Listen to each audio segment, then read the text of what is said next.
Friends, India এবং বাংলাদেশের বেশিরভাগ জায়গাতে এই মুহূর্তে গ্রীষ্ম তার হিংস্র থাবা কিভাবে বসিয়েছে এটা নতুন করে বলার কোনো প্রয়োজন নেই। একে কাঠফাটা রোদ্দুর, তার উপরে হিউমিডিটির জন্য ভ্যাপসা গরম আমাদের একদম নাজেহাল করে তুলেছে। এমতো পরিস্থিতিতে কান পাতলেই প্রায় প্রত্যেক দিন সানস্ট্রোক বা হিট স্ট্রোকের খবর আমাদের কানে আসছে। আর এই সানস্ট্রোকের প্রধান কারণ হলো আমাদের বডি টেম্পারেচার বেড়ে যাওয়া। দেখুন, আমাদের বডি টেম্পারেচার বেড়ে গেলে যে শুধুমাত্র সানস্ট্রোকের ঝুঁকি বাড়ে তাই নয়, তার সাথে সাথে আমাদের শরীরের থেকে অতিরিক্ত মাত্রাতে ঘাম নির্গত হয়, তার ফলে আমাদের ডিহাইড্রেশনের মতন সমস্যা হয় বা আমাদের শরীরে জলের পরিমাণ কমে যায়। এবং আমাদের শরীরে যখন অতিরিক্ত পরিমাণে ঘাম নিঃসৃত হয় তখন আমাদের শরীরে চুলকানি, র্যাশেস, ঘামের দুর্গন্ধ, এই সমস্ত সমস্যা তো রয়েছে।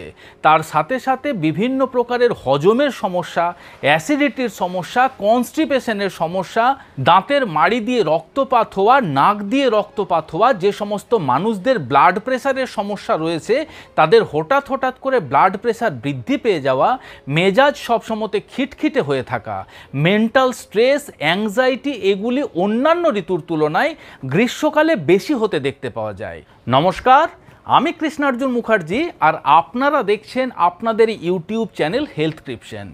আজকের ভিডিওতে আপনাদের সাথে এমন তিনটি রিফ্রেশিং সামার ড্রিঙ্কস নিয়ে আলোচনা করব যে ড্রিঙ্কসগুলি আপনাদের ডেইলি লাইফে যদি ইনক্লুড করতে পারেন তাহলে আপনাদের বডি টেম্পারেচার মেনটেন হবে, আপনাদের শরীরের অতিরিক্ত যে হিট সেই হিটটি প্রশমিত হতে সাহায্য করবে এবং আমাদের বডি টেম্পারেচার বৃদ্ধির ফলে সানস্ট্রোক সহ যে সমস্ত শারীরিক সমস্যা দেখতে পাওয়া যায় সেই সমস্যাগুলির থেকেও কিন্তু আপনি মুক্তি পেতে পারেন। সর্বপ্রথম যে ড্রিঙ্কসটির কথা আপনাদের বলবো, যেটি আপনার বডি টেম্পারেচারকে মেনটেন করতে সাহায্য করতে পারবে, আপনার পেটকে ঠান্ডা রাখতে সাহায্য করতে পারবে, আপনার পুরো শরীরে একটি কুলিং এফেক্ট দিতে পারবে, সেটি হলো ফেনেল সিডস ওয়াটার বা আপনার মৌরি ভিজানো বা সঁফ ভিজানো জল। এই জল বা এই পানীয় তৈরি করার জন্য 1 চামচ পরিমাণে মৌরি এবং 1 টুকরো মিছরি আপনি রাত্রিবেলা জলের মধ্যে ভিজিয়ে রাখুন।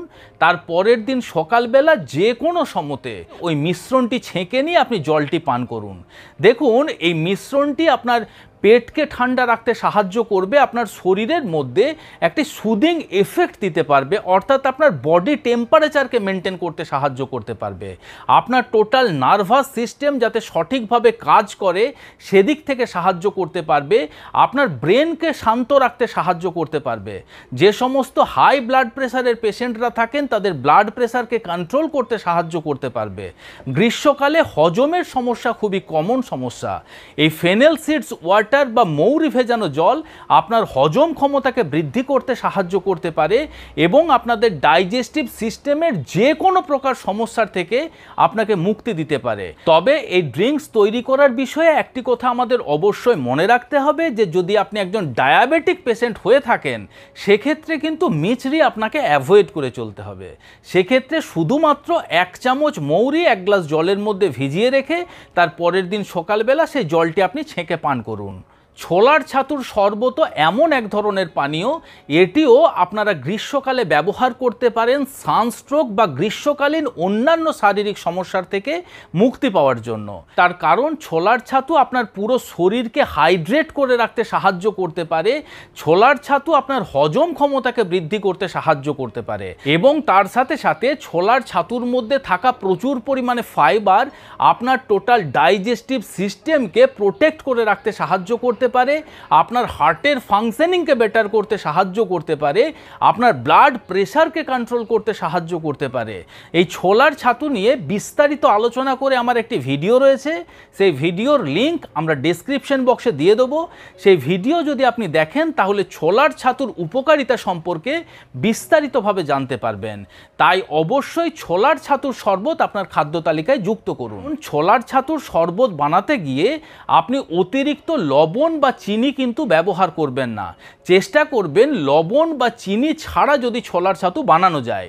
স্বাদের জন্য আপনি সামান্য পরিমাণে সৈন্ধব লবণ বা রক সল্ট ব্যবহার করতে পারেন। এছাড়া যদি আপনি মিষ্টি স্বাদ পেতে চাইছেন, যদি আপনার ডায়াবেটিসের সমস্যা না রয়েছে, সেক্ষেত্রে সামান্য পরিমাণ এক টুকরো আপনি মিছরি অ্যাড করতে পারেন। And last but not the least, coconut water বা ডাবের জল। দেখুন, ডাবের জল আপনার শরীরকে ঠান্ডা রাখে, আপনার পেটকে ঠান্ডা রাখে, এবং তার সাথে সাথে এই ডাবের জল আমাদের শরীরে ইলেকট্রোলাইট ব্যালেন্সকে মেনটেন করতে সাহায্য করতে পারে। ডাবের জলের মধ্যে রয়েছে প্রচুর পরিমাণে পটাশিয়াম।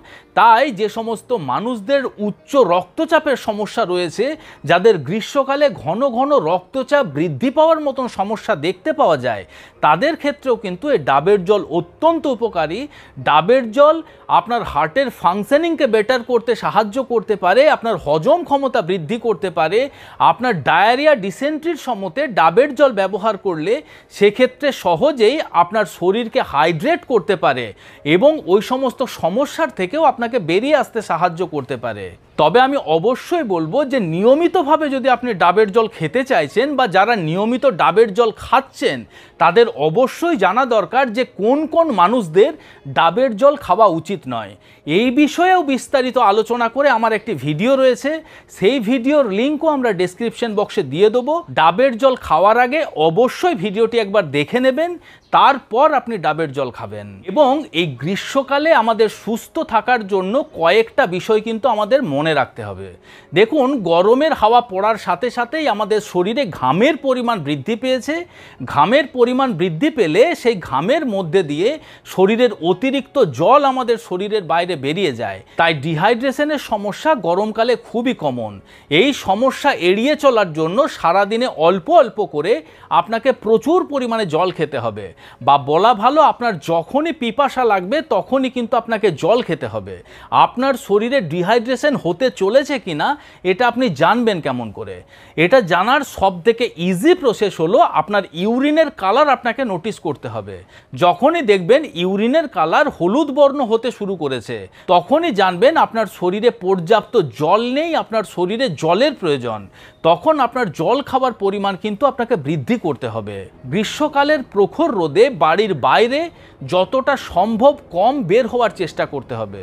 যদি বের হতেই হয় তাহলে মাথার মধ্যে আপনি ছাতা বা টুপি ব্যবহার করবেন।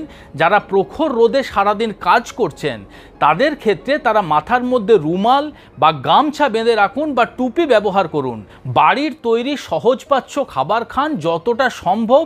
হোটেলের খাবার, বাইরের খাবার অ্যাভয়েড করুন। অতিরিক্ত তেল মশলা জাতীয় খাবার কম পরিমাণে খাওয়ার চেষ্টা করুন।